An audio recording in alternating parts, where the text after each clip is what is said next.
Alright, so I want to show you guys this this thing I got in my face here. Yesterday I had like the worst nosebleed I've ever had in my life. Like when I was a kid I used to get nosebleeds, but they'd last for like 10 minutes and I'd pinch off the veins up there and it'd go away.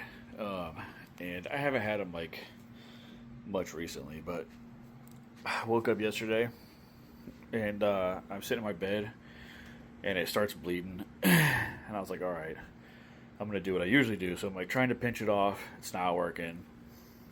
I go like get gauze, put it in there, try pressure, like tried all sorts of stuff, and it's still not working. And man, I was here at home bleeding for like 2 or 3 hours because I was still trying to get stuff done. I had to like do laundry and stuff like that. So I'm like just hoping it'll go away and keep pressure on it and stuff. So finally, I'm like, this isn't gonna change.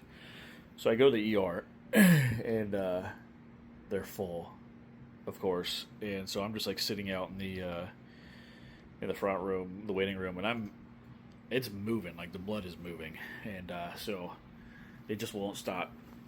So the lady gives me like a clamp for my nose, and it pinches it off, and it kept it from coming out the front of my face, but it would just start to pile up inside my nostril. Like I could just feel it like growing, and then it'd be too full, so it'd just start pouring down the back of my throat.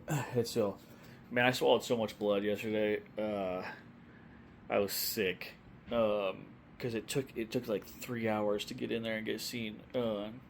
And so when I get in there, she's like, "Oh," and I broke apart these inside my nose. After it would get really full, what would happen was the blood clots would break loose, and fall down the back of my throat, and they were like the size of golf balls. I'm not sure if I can put blood on TikTok, but I'm not kidding. Like when I spit it out, it was ginormous. It clogged up the drain in the sink, and that happened like 4 times while I was at the ER. It just kept filling, and then it break loose, drop down the back of my throat. I go spit it out, and so I go back there, and she's like, "We can't even cauterize it because it'd be like trying to." She said it'd be like trying to cauterize like a garden hose. There's just too much pressure. So she's like, "We've got this thing called a rhino rocket." I'm like, okay. And she explains it to me. It goes up your nose and it puts pressure on all sides because they pump it up. And I'm like, all right, like not so bad. And she leaves, and my grandpa was with me, and my grandpa apparently had one of these before, and he's like, "Oh, buddy."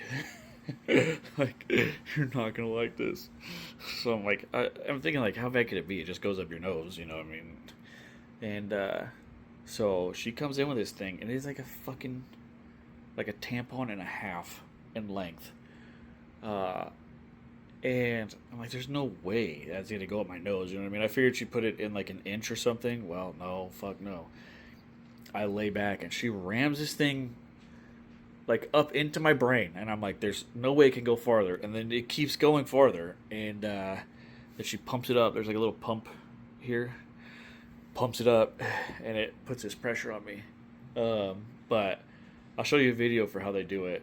It's seriously huge, and it does not feel good. So, dude, I hope and suggest that none of you ever get nosebleeds that bad, cause dude, I squirmed, man, when she was ramming this thing up my nose. I was grasping the chair, and she was ramming this thing in my fucking face. But I'll show you the video, dude. It's nuts. So yeah, I just wanted to show you guys what it fucking look like. So that's it, guys. Take care. If there seems to be some resistance upon insertion, simply remove and reinsert, ensuring the device is positioned. If you want to see the video of me taking it out, comment down below. Comment video, alright? And let me know if you want to see it. It's nasty.